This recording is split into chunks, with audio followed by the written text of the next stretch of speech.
গল্পকথা by Rubel চ্যানেলে আজ আমরা পাঠ করব সুকুমার রায়ের লেখা গল্প কুকুরের মালিক। ভজহরি আর রামচরণের মধ্যে ভারী ভাব। অন্তত 2 সপ্তাহ আগেও তাহাদের মধ্যে খুবই বন্ধুত্ব দেখা যাইত। সেদিন বাঁশপুকুরের মেলায় গিয়া তাহারা 2 জন মিলিয়া একটা কুকুরছানা কিনিয়াছে। চমৎকার বিলাতি কুকুর, তার 2.5 টাকা দাম। ভজুর 5 শিখা আর রামার 5 শিখা 2 জনে পয়সা মিলাইয়া কুকুর কেনা হইল। সুতরাং 2 জনেই কুকুরের মালিক। কুকুরটাকে বাড়িতে আনিতেই ভজু বলিল, অর্ধেকটা কুকুর আমার, অর্ধেকটা তোর। রামা বলিল, বেশ কথা, মাথার দিকটা আমার, লেজের দিকটা তোর। ভুজু একটু ভাবিয়া দেখিল, মন্দ কি? মাথার দিকটা যার, সেই তো কুকুরকে খাওয়াবে। যত হাঙ্গামা সব তার। তাছাড়া কুকুর যদি কাউকে কামড়ায়, তবে মাথার দিকের মালিকই দায়ী, লেজের মালিকের কোনো দোষ দেওয়া চলিবে না। সুতরাং সে বলিল, আচ্ছা, লেজের দিকটাই নিলাম। 2 জনে দুপুরবেলায় বসিয়া কুকুরটার পিঠে হাত বুলাইয়া তোয়াজ করিত। রামা বলিত, দেখিস, আমার দিকে হাত বোলাস নে। ভজু বলিত, খবরদার, এদিকে হাত আনিস নে। 2 জনে খুব সাবধানে নিজের নিজের ভাগ বাঁচায়া চলিত। যখন ভুজুর দিকে পা তুলিয়া কুকুরটা রামার দিকে কান চুলকাইত, তখন ভজু খুব উৎসাহ করিয়া বলিত, খুব দে, আচ্ছা করে খামচিয়ে দে। আবার ভজুর দিকে মাছি বসিলে রামার দিকের মুখটা যখন সেখানে কামড়াইতে যাইত, তখন রামা আহ্লাদে আটখানা হইয়া বলিত, দে কামড়িয়ে, একেবারে দাঁত বসিয়ে দে। একদিন একটা মস্ত লাল পিঁপড়ে কুকুরটার পিঠে কামড়াইয়া ধরিল। কুকুরটা গা ঝাড়া দিল, পিঠে জিভ লাগাইবার চেষ্টা করিল, নানা রকম অঙ্গভঙ্গ করিয়া পিঠটাকে দেখিবার চেষ্টা করিল। তারপর কিছুতেই কৃতকার্য না হইয়া কেউ কেউ করিয়া কাঁদিতে লাগিল। তখন 2 জনে ভীষণ তর্ক উঠিল, কার ভাগে কামড় পড়িয়াছে। এ বলে, তোর দিকে পিঁপড়া লেগেছে, তুই ফেলবি। ও বলে, আমার বয়ে গেছে পিঁপড়া ফেলতে, তোর দিকে কাচ্ছে, সে তুই বুঝবি। সেই দিন 2 জনে প্রায় কথাবার্তা বন্ধ হবার জোগাড়। তারপর একদিন কুকুরের কি খেয়াল চাপিল, সে নিজের লেজটা লইয়া খেলা আরম্ভ করিল। নেহাত কুকুরের খেলা, তার না আছে অর্থ, না আছে কিছু। সে ধনুকের মতো একপাশে বাঁকা হইয়া লেজটার দিকে তাকায়া দেখে, আর একটু একটু লেজ নাড়ে।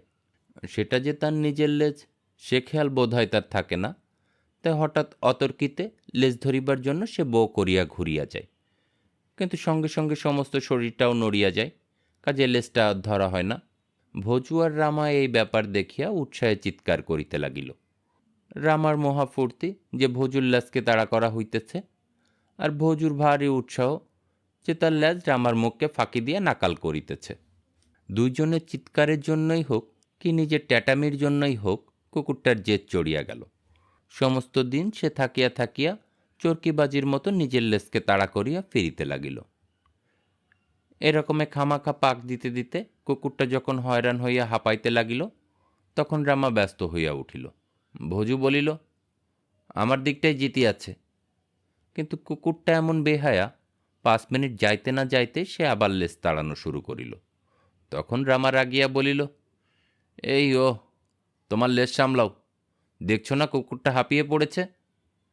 ভজু বলল, সামলাতে হয় তোমার দিক সামলাও, লেজের দিকে তো আর হাঁপাচ্ছে না।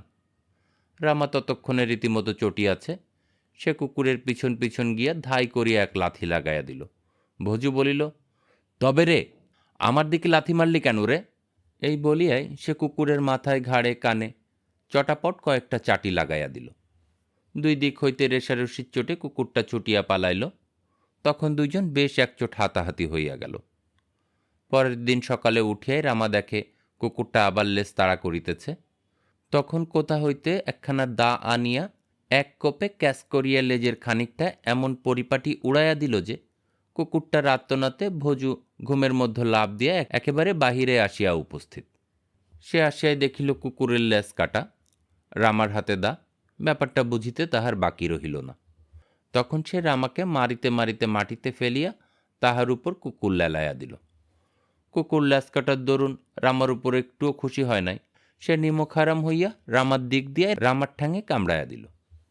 এখন 2 জনেই চাই থানায় নালিশ করতে। রামা বলে, লেজটা ভারী বেয়াড়া, বারবার মুখের সঙ্গে ঝগড়া লাগাইতে চায়, তাই সে লেজ কাটিয়াছে। লেজ না কাটিলে কুকুর পাগল হইয়া যাইত, না হয় সর্দিগর্মি হইয়া মরিত। মারা গেলে তো সমস্ত কুকুরই মারা যাইত, সুতরাং ল্যাস কাটার দরুন গোটা কুকুরটার উপকার হইয়াছে। মুখও বাঁচিয়াছে, লেজও বাঁচিয়াছে, তাতে রামারও ভালো, ভজুরও ভালো।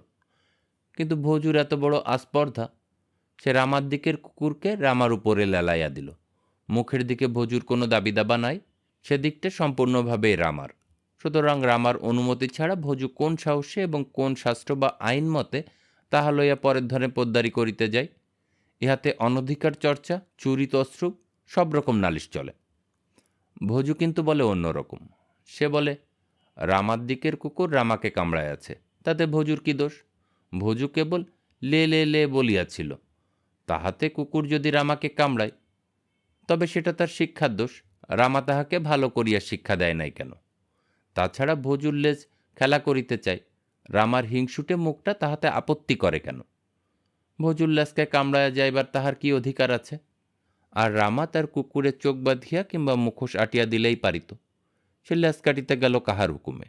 একবার নালিশটি করিলে রামাচরণ বাপ বাপ বলিয়া 6টি মাস জেল খাটিয়া আসিবেন, না হইলে ভজুর নাম ভজহরিই নয়। এখন এ তর্কের আর মীমাংসাই হয় না। আমাদের হরিশ খুড়ো বলিয়াছিলেন, এক কাজ কর, কুকুরটাকে নাগের ডগা থেকে লেজের আগা পর্যন্ত দাড়ি টেনে তার ডান দিকটা তুই নে আর বাঁ দিকটা ওকে দে, তাহলে ঠিকমতো ভাগ হবে। কিন্তু তাহারা ওরকম ছিলকা কুকুরের মালিক হইতে রাজি নয়। কেউ কেউ বলিল, তা কেন, ভাগাভাগির দরকার কি? গোটা কুকুরটাই রামার, আবার গোটা কুকুরটাই ভজুর। কিন্তু এ কথাও তাহাদের খুব আপত্তি। একটা বই কুকুর নাই, তার গোটা কুকুরটাই যদি রামার হয়, তবে ভজুর আবার কুকুর আসে কোথা হইতে? আবার রামার গোটা কুকুরটাই যদি ভজুর হয়, তবে রামার আসলে থাকিল কি? কুকুর থেকে কুকুর বাদ, বাকি রইল শূন্য। এখন তোমরা যদি ইহার মীমাংসা করিয়া দাও। গল্পপাঠ ভালো লাগলে চ্যানেলটি সাবস্ক্রাইব করুন। যারা গল্প শুনতে ভালোবাসে তাদের সাথে গল্পগুলো শেয়ার করুন। আবার দেখা হবে নেক্সট কোনো পর্বে। ততক্ষণ ভালো থাকুন।